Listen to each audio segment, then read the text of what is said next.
Let's cross then to Beijing, speak to our correspondent, Charles Pellegrin, who joins us from there.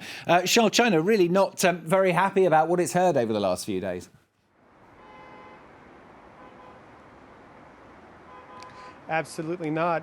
This first statement coming from the Chinese mission in Brussels, saying that this idea of China posing a systemic challenge to NATO is exaggerating and exaggerated. And actually, this same statement sort of pointing the finger back at the United States and putting that accusation at Washington's doorsteps, explaining that the United States is the one with the biggest arsenal of nuclear warheads. That the United States is the country in the world that has military bases around the world, and then using an accusation that's often used here in China, in Chinese state media, against the United States whenever it sets its sights on Beijing, saying that they're showing a Cold War mentality. We're still waiting to hear a statement from the Chinese Ministry of Foreign Affairs here in Beijing that should be dropping in the next hour or so. But really, this statement from NATO showing how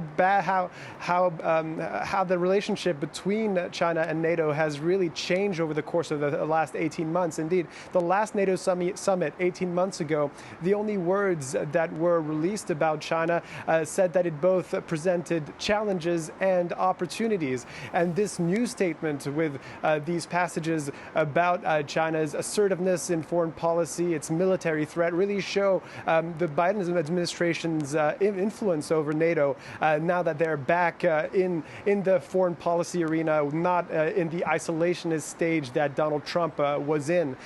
So really quite interesting to see how Beijing is going to shape up against that in the months and years to come. So, Charles, does China have a point here?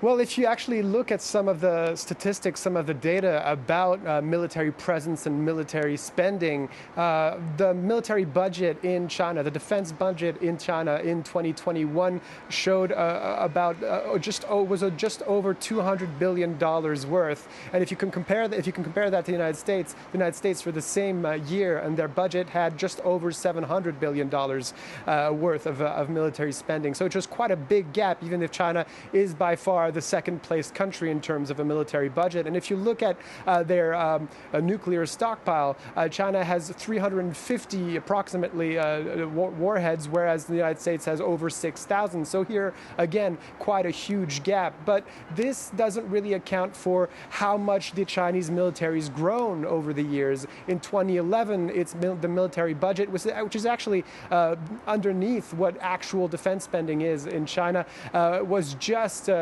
under $100 billion. So really, there's been a modernization of China's military that sort of coincides with its economic development, but also coincides with its assertiveness on the world stage. And we've seen China being a lot more assertive in the South China Sea and its vicinity, and its zone of influence, conducting military operations in the Taiwan Strait, which is obviously an extremely tense area of the world, asserting itself in the South China Sea, also conducting joint military exercises with Russia, and also expanding its zone of coverage, let's say. And China has obviously a military base in Djibouti as well. So all this trend is what's worrying NATO and is what's worrying the United States. Charles, thanks very much. Charles Pellegrin, correspondent, joining us there from Beijing.